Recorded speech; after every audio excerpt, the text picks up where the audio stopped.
Paragraph போடாமல் இதில் வந்து bullet, number bullet, simple bullet, அடுத்து ஹெட்டிங் அந்த மாதிரி அந்த இது புல்லட் இருக்கும். அடுத்து நாலு விதமான இது இருக்குது. அதில் வந்து ரைட்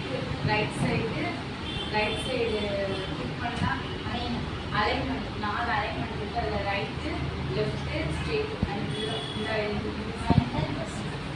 சென்டர் ஜஸ்டிஃபை 4 விதமான அலைன்மெண்ட் இருக்குது. அடுத்து இதில் வந்து பெயிண்ட் பண்ணணும்னா பெயிண்ட் பண்ணிக்கலாம். அடுத்து பாக்ஸு பார்டர் போட்டுக்கலாம். அதில் வந்து ஃபுல் பார்டர் போட்டு உள்ள டைப் பண்ணி பெயிண்ட் பண்ணால் ஒரு